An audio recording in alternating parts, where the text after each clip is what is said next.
Jornal da Manhã.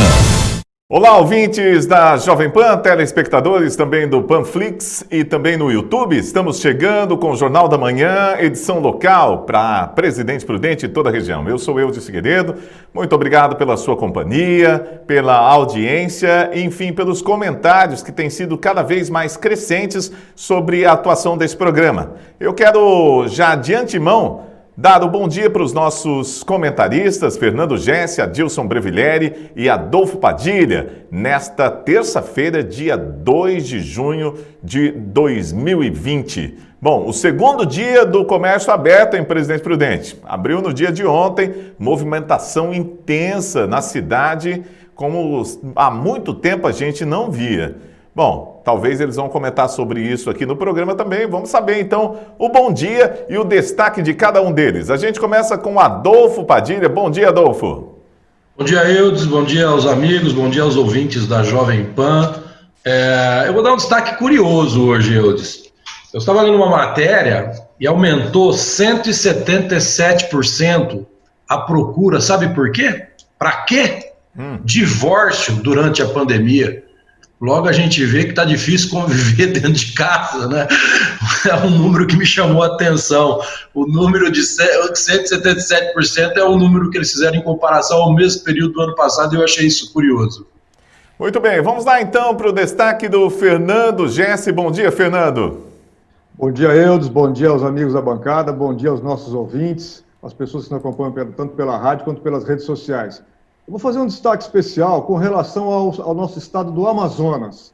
Infelizmente, eu acredito que alguma intervenção um pouco mais rigorosa vai ter que ser feita por lá, porque ao contrário do país inteiro, onde vem reduzindo a taxa de contaminação por conta do Covid, Manaus registrou, ontem, se não me falha, 350% de aumento. Então, eu acredito que alguém ali tem que tomar uma providência, porque alguma coisa está errada por lá. Adilson Breviglieri, bom dia. Bom dia, Eudes. Bom dia, ouvintes da Jovem Pan, Padilha, Gessi. Olha, hoje nós amanhecemos nesta terça-feira com o tempo nublado, chovendo em Presidente Prudente, temperatura gostosa e uma boa atenção nossa hoje é referente à liberação do governo do Estado de São Paulo para 6 milhões e 100 mil reais para o programa Nossa Casa do governo do Estado de São Paulo, que vai fomentar mais 615 unidades habitacionais aqui em Presidente Prudente. Uma boa dica para você que nos ouve, para você que ainda não tem a sua casa, para você que não conseguiu fazer a sua inscrição nos programas anteriores, está pintando aí uma ótima oportunidade para você. Fique atento, quem sabe você consiga, nesse novo plano do governo, a sua nova casa própria. Muito bem, olha, para você ligado aqui na Jovem Pan, a partir de hoje nós temos mais um parceiro aqui no Jornal da Manhã, é a Clube Cred, que é um clube de crédito, isso mesmo. O Clube Cred é uma rede que possibilita quem tem interesse em tornar-se um agente de crédito, seja comprando uma franquia, home office ou apenas baixando o aplicativo. Para você que quer ter a sua empresa, foi desenvolvido em formato de app simples e seguro, com o intuito de facilitar a venda e indicação de créditos consignados em qualquer cidade ou região do país, evitando assim o diferencial do clube.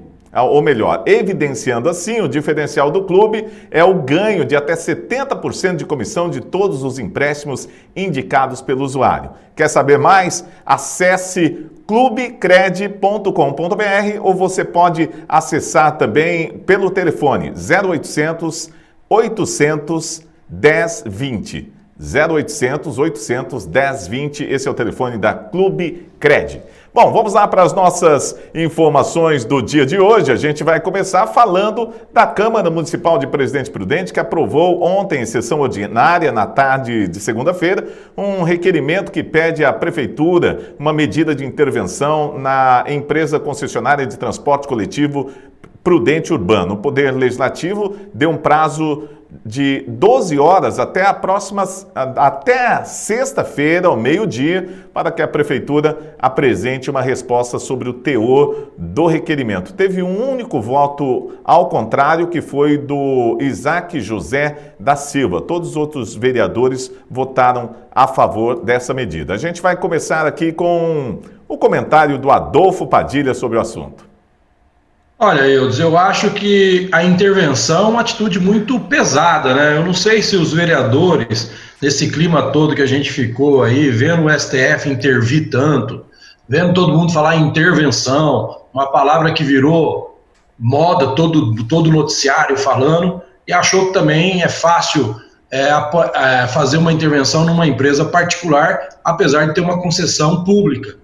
Eu creio que a intervenção não vai ser aprovada pelo prefeito Nelson Bugalho, o que eu acho coerente da parte dele, mas eu também acho que o Isaac Silva, quando ele pede uma CPI, que é alguma coisa para se apurar, para se investigar e ter uma conclusão, um levante que prove o que está faltando na prestação de serviço, junto talvez ao que foi comprometido no contrato, eu acho mais sensato, inclusive. Eu acho que o Isaac Silva fez aí um papel, ele é o único que votou contra a intervenção, mas é um papel mais equilibrado do vereador no sentido de querer, olha, nós temos a obrigação de investigar, é o papel do vereador, e creio que uma CPI para que investigue, uma comissão parlamentar de inquérito, onde ela tem um respaldo legal de ter acesso à contabilidade, de ter acesso à estrutura, ter acesso aos custos, isso tudo, porque trata-se de uma construção pública, eu acho que seria mais coerente, muito mais praticável do que intervir, né?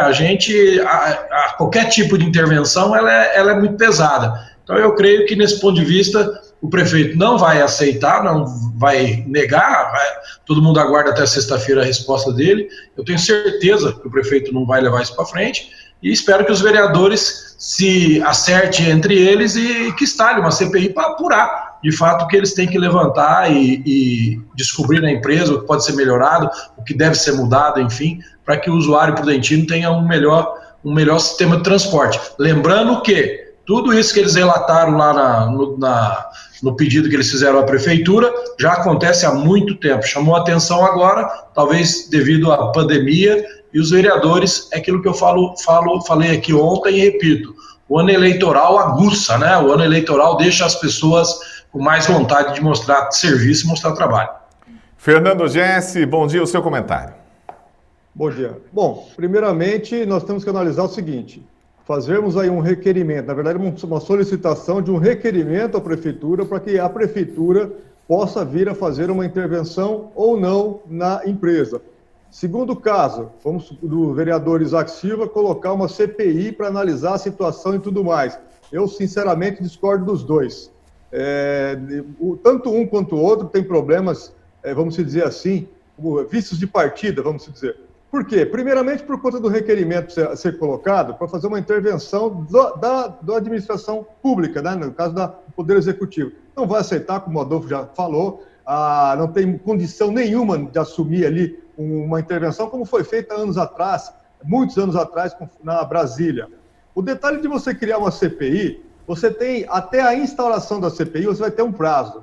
E depois que você instaura a CPI, você pode ter mais 3 meses para avaliar, analisar e determinar alguma coisa ou outra. Enquanto isso, o transporte público está correndo, as pessoas estão entrando dentro dos ônibus, estão precisando usar o serviço, ou seja, não vai resolver absolutamente nada. Tá? Mesmo porque também a maioria das CPIs que rodaram aqui nessa cidade nunca resolveram nada. Tá? Nós estamos aí com a CPI da cultura que nós falamos aqui, um absurdo daquele, ninguém consegue chegar a uma conclusão. Tivemos aí uma CI da merenda com erros gravíssimos, acerta tudo, passa panos quentes em tudo e continua rolando. Já teve, por exemplo, a CPI da Prudenco, o que acontece ali dentro da Prudenco é simplesmente absurdo, também não aconteceu nada. Ou seja, agora aquilo que eu falei, é melhor todo mundo sentar, todo o poder público sentar junto com a empresa e buscar uma solução para que seja resolvido. E outra coisa, nós acabamos de ter o nosso comércio reativado novamente. A empresa novamente vai transportar mais pessoas e vai ter ali um crescimento no seu faturamento. Eu acho que qualquer coisa que seja feita agora é precipitada. Agora, vamos analisar, sim, vamos continuar vendo, a população vai continuar reportando o que está acontecendo. Está aí, né? Está aí dada, mais uma vez, à empresa de ônibus a possibilidade de fazer um ajuste no seu sistema. Muito bem, vamos lá, Adilson Brevileri, a sua opinião. Olha, eu acho o seguinte, que a Prefeitura Municipal de Presidente Prudente não tem condições de fazer intervenção nenhuma na empresa. A própria empresa, que já entende do negócio, que tem condições de se adequar às exigências tanto da Justiça, que já vem pedindo aí, quanto também as necessidades da população. Agora, qual empresa, independente do segmento, não necessariamente o transporte coletivo, que numa situação dessa, o mercado parou, a economia parou, ninguém estava vendendo nada, não estava entrando dinheiro nenhum e as despesas não pararam. Ou seja, a empresa, além das dificuldades normais que ela já vinha sofrendo, ela entrou agora em choque também com esse momento difícil da nossa pandemia. Então, a nossa pergunta é, vai resolver alguma coisa? A prefeitura vai mudar alguma coisa? Muito pelo contrário, pode até complicar o caso, porque não é especialista em transporte. Quem que a prefeitura vai colocar para poder resolver a situação, poder ver o que está acontecendo? A própria empresa. Eu acho que o diálogo, que o Jesse disse, o diálogo, o consenso é a melhor alternativa. Agora, com a população voltando a utilizar mais intensamente, vai haver mais entrada de fluxo de caixa. Eu acho que as coisas começam a resolver por aí. Muito bem, pessoal. Olha, nessa época de pandemia, as pessoas estão ficando mais em casas e todo mundo está precisando usar mais as redes sociais. Então você precisa de uma internet de qualidade, uma internet que garanta ultra velocidade. E a Stetnet é o melhor provedor de Prudente em toda a região para te garantir uma internet com qualidade. Stetnet é a nossa dica para você aqui no Jornal da Manhã, para você ter internet de qualidade na sua casa, porque a Stetnet aproxima pessoas. Bom, a Vigilância Epidemiológica Municipal de Presidente Prudente registrou ontem, segunda-feira, mais 2 casos positivos de coronavírus na cidade. Agora são 149 registros da doença desde o início da pandemia. Apesar desses 2 casos que foram registrados, o número de internações vem caindo na cidade de Presidente Prudente, uma queda acentuada das internações. A Vigilância Epidemiológica informa que há 17 prudentinos hospitalizados, sendo apenas 8 em unidade de terapia intensiva. Na fila de exames tem 29 pessoas que estão aguardando os resultados. Adolfo Padilha, o seu comentário. A gente, é aquela torcida que a gente, muita gente todos nós, né? Para cada vez mais diminuir o número de internação, cada vez mais diminuir o número de infectados. E creio que a tendência agora, tomara que seja que isso comece a ocorrer. Eu estava lendo um artigo hoje dizendo que o Brasil passa de 30 mil mortes e, por outro lado, de todos os países que teve mais de 9 mil mortes, o Brasil é o que tem a letalidade menor. Quer dizer, é um índice interessante, apesar das mortes que ocorreram, que a gente lamenta muito. Mas também, eu digo o seguinte, ao ver o comércio ontem, né, a gente fica meio preocupado, e eu fico muito à vontade para falar isso, porque é só acompanhar nas minhas redes sociais, eu fui contra a quarentena horizontal desde o início. Como o Jesse também foi contra, o Adilson foi contra, então a gente fica até com liberdade de falar o que a gente fala aqui, de dizer o seguinte, quanta irresponsabilidade ontem eu vi no comércio de Prudente, lamentavelmente. Você tem a necessidade de ir, mas eu cheguei a ver pessoas com 2 crianças, segurando uma em cada mão, pessoas sem máscara, quer dizer, achando que o problema não existe. Aí você, como o Jess estava contando aqui nos bastidores, a gente coloca lá nas redes sociais, gente, só vá se for necessário, e tem pessoas que parece que caiu ontem sobre a crise do vírus, né, Jess? Tem pessoas que parece que ontem só se atualizaram naquilo que a gente defende. Se você não quer ir, deixa quem tem ir, porque eles que sabem da necessidade deles. Não, não é isso. A quarentena, o isolamento, o distanciamento são diferentes. Quarentena, fica dentro de casa, tem a vertical, que se classifica, tem a horizontal, que é geral. O distanciamento social é manter distância, só sair se for necessário. Isso ainda se faz necessário fazer, doa quem doer, aceite ou não aceite. O distanciamento social é necessário fazer, porque ainda existe um desequilíbrio de quantas pessoas se contaminam, até onde isso pode chegar, e ainda temos o problema que se muita gente se contaminar ao mesmo tempo, nós não vamos ter leito para atender todo mundo. E a natureza hoje, Deus mandou o sinal, graças a Deus que caiu essa chuvinha, né? Tomara que ela vá aí até um final da tarde para as pessoas pelo menos saírem com guarda-chuva. Muito bem, Fernando Jesse, você andou pela cidade de Presidente Prudente, viu a mesma coisa ou não? Olha, eu posso falar isso também, complementando aqui o que o Padilha disse. Todo mundo sabe que eu sou católico, sou cristão, né? E eu vou repetir a mesma coisa. Graças a Deus que Deus mandou um recado para nós. Gente, pelo amor de Deus, vamos ter responsabilidade. O que nós vimos ontem aqui, tudo bem, pode ser aí até um afrouxamento, uma necessidade das pessoas, por conta de todo esse tempo que ficaram aí isoladas em casa, mas precisa ter responsabilidade. Ontem nós tivemos uma grande loja aqui da nossa cidade que não tinha lugar para parar o carro. Tinham filas de 1 hora para chegar no caixa que nos foram relatados. Não pode, gente. Quando você sair, saia com extrema necessidade. Não precisa. Se nós não tivermos agora a responsabilidade particular de cada um, né, com relação à crise, de sair aí protegido, de não levarmos as crianças. Se nós não estamos levando as nossas crianças para a escola, não vamos levar para o comércio, que é um lugar muito mais propenso a sermos contaminados.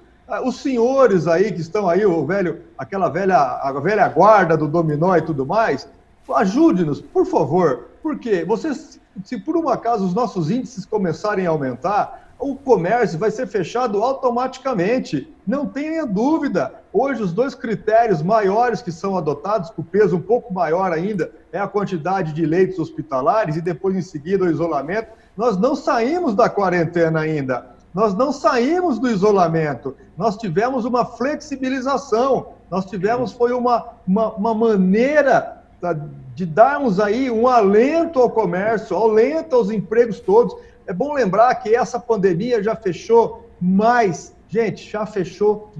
de 1 milhão de empresas. Já colocou na Rua da Amargura, vamos dizer assim, mais 10 milhões de pessoas. E se isso não tiver a corresponsabilidade, não só conosco, mas com a pessoa que está ali do seu lado, andando dentro do ônibus, estando junto com você dentro das lojas. Então, vamos fazer mais um apelo aqui. Respeitem, ajudem, colaborem.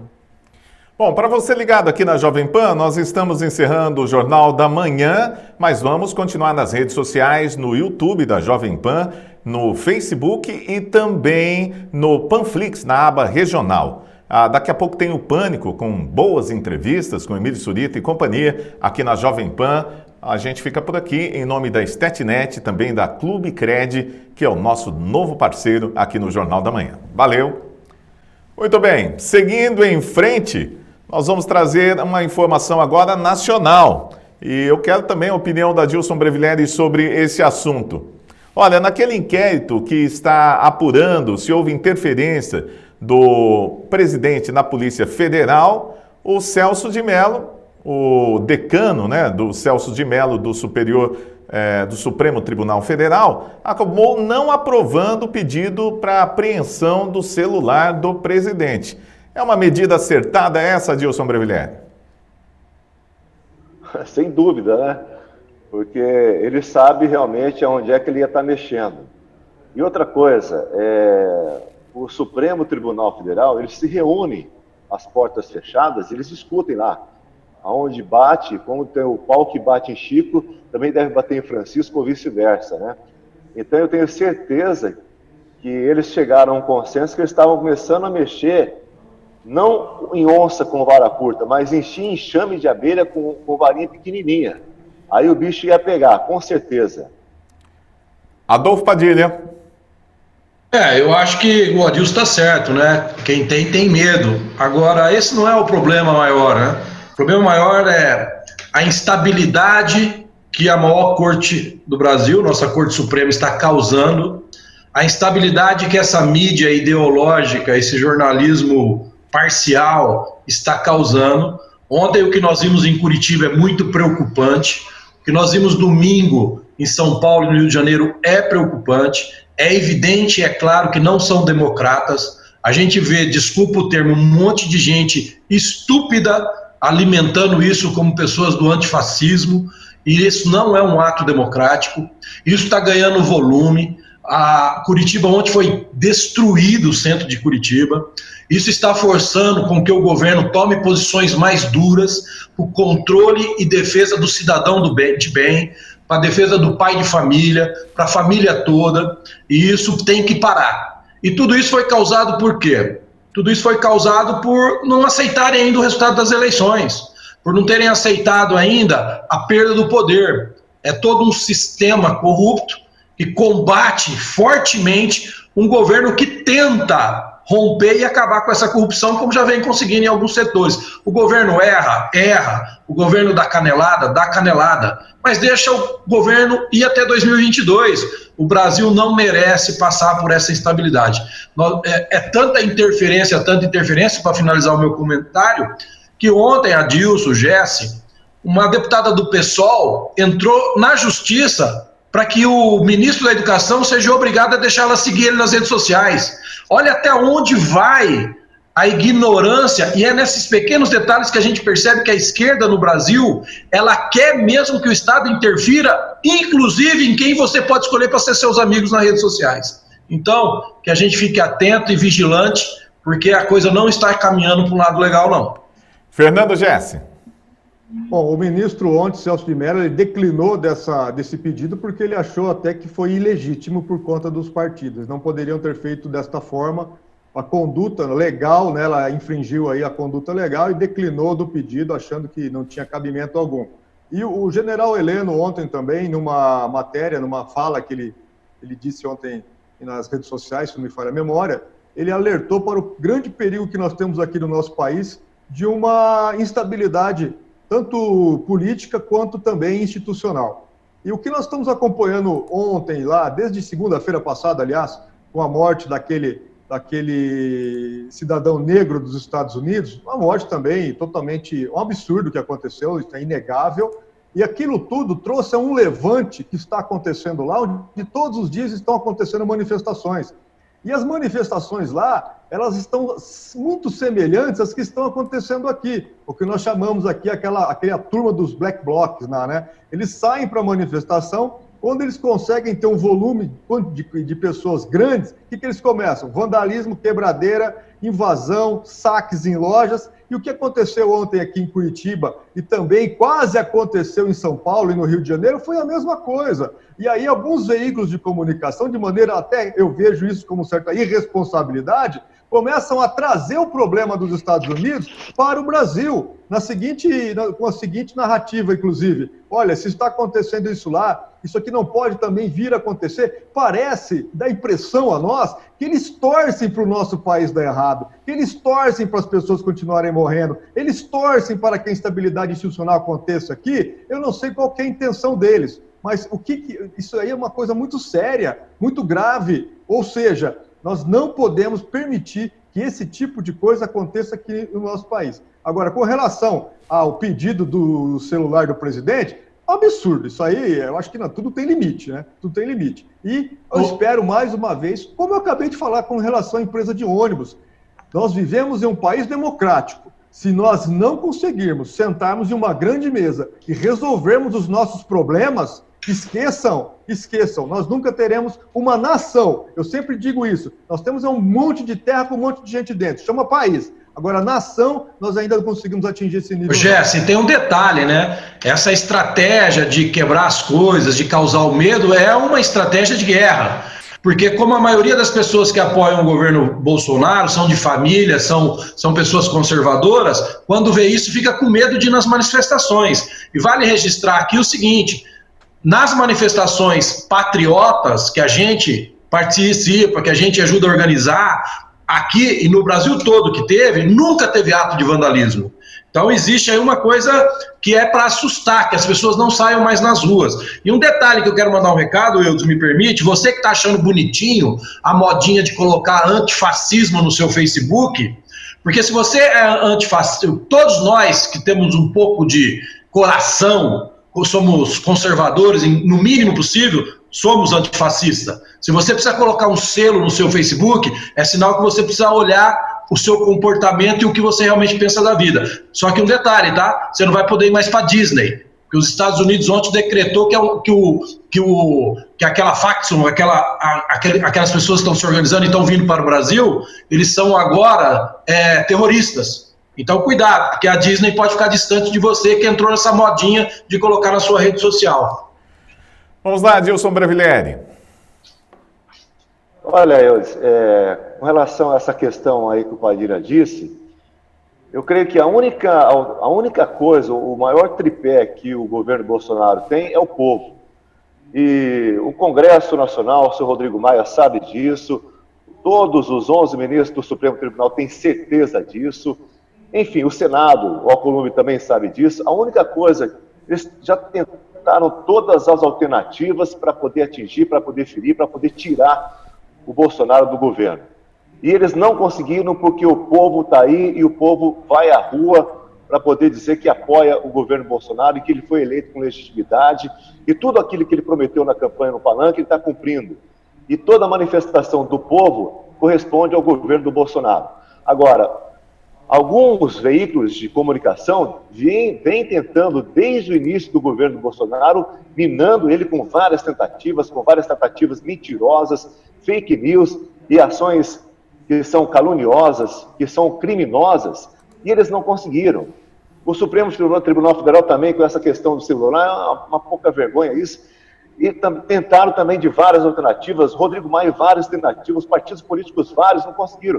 Agora, o que eles estão tentando fazer é minar o povo, fazer com que o povo esteja se dividindo e enfraquecendo o grande pilar do governo Bolsonaro. E eu tenho certeza que não vai conseguir, porque o povo que elegeu o Bolsonaro está aí pronto para poder dar o que vier. Se tiver que sair para a luta, também vai sair para a luta, tenho certeza disso. A Antifa, tá, Eudes? Só para registrar aqui. A gente dá essa organização chamada Antifa, a partir de ontem, Donald Trump declarou ela como uma organização terrorista. Aliás, as coisas nos Estados Unidos não estão muito fáceis, não. Os protestos em frente à Casa Branca estão aumentando e o presidente dos Estados Unidos diz que pode chamar as Forças Armadas para tomar conta da situação, né, Fernando Gessi?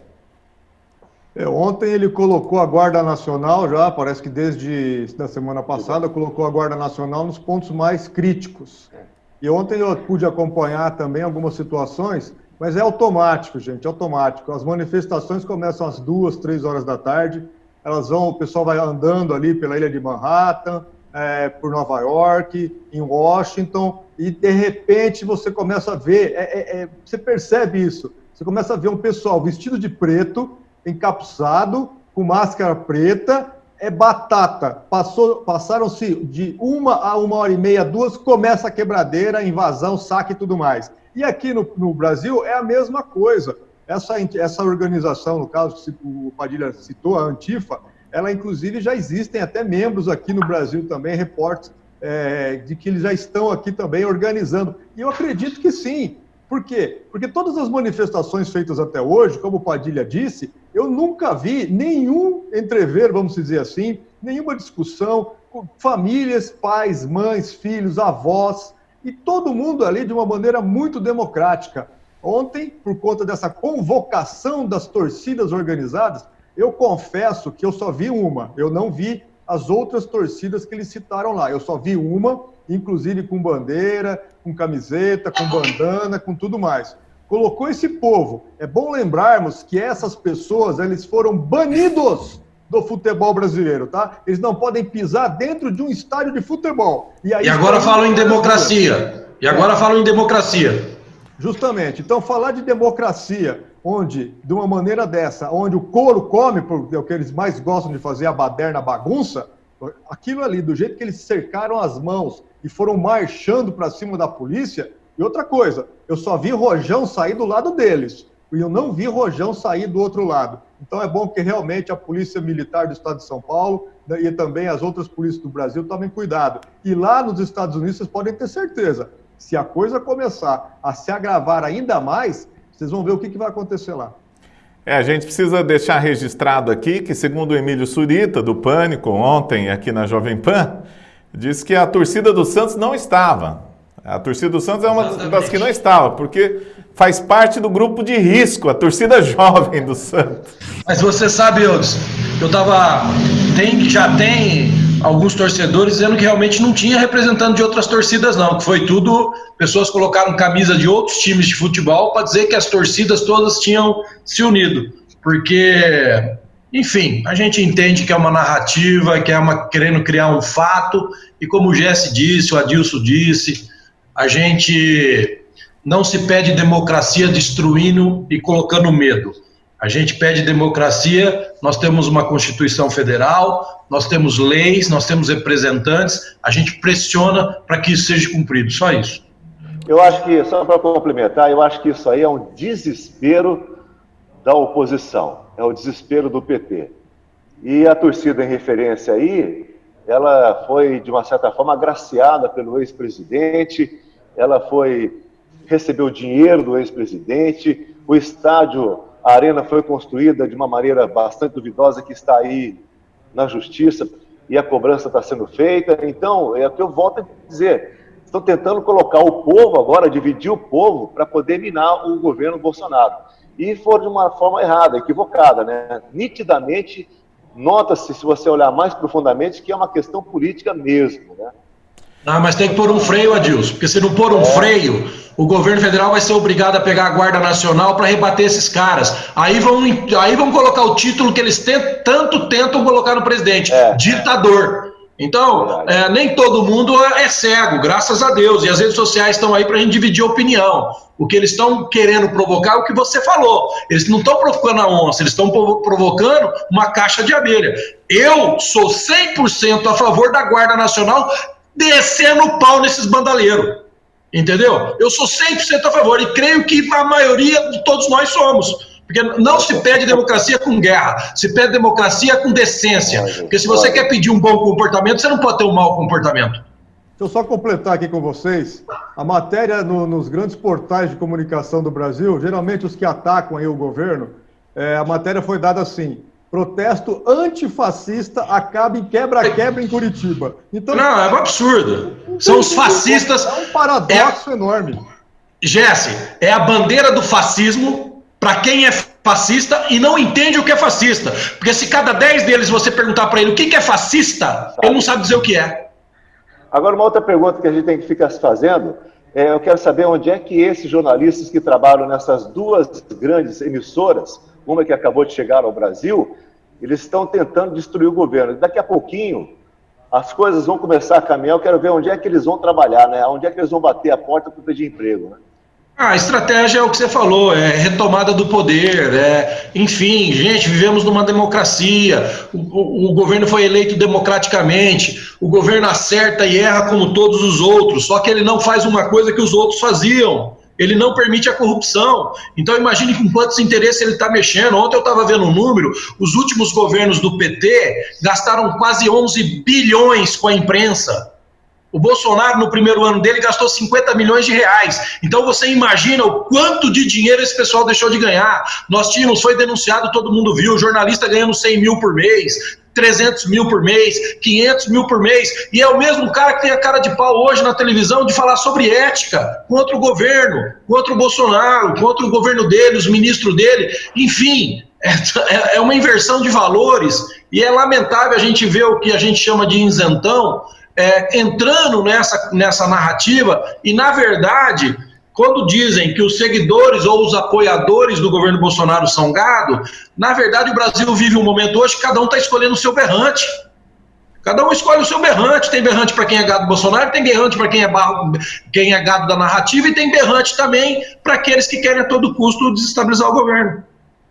Muito bem, nós estamos chegando ao final do Jornal da Manhã desta terça-feira, dia 2 de junho de 2020. Deixa eu colocar todo mundo aqui na tela para dar aquele tchauzinho. Muito obrigado ao Fernando Jesse, bom dia para você. Adolfo Padilha também, bom dia. E Adilson Brevileri. Amanhã nós voltamos no rádio a partir das 11h30 da manhã, logo depois do Jovem Pan Morning Show. E você pode nos acompanhar nas redes sociais e também no Panflix, sempre em nome da Stetnet, você navegando com a ultra velocidade da Stetnet, e também do Clube Cred, seu novo jeito de ganhar dinheiro aí. Você pode ter a sua empresa, hein? Saiba mais acessando clubecred.com.br. Valeu, pessoal, a gente se fala aqui na Jovem Pan a qualquer momento ou amanhã a partir das 11h30 da manhã. Até lá.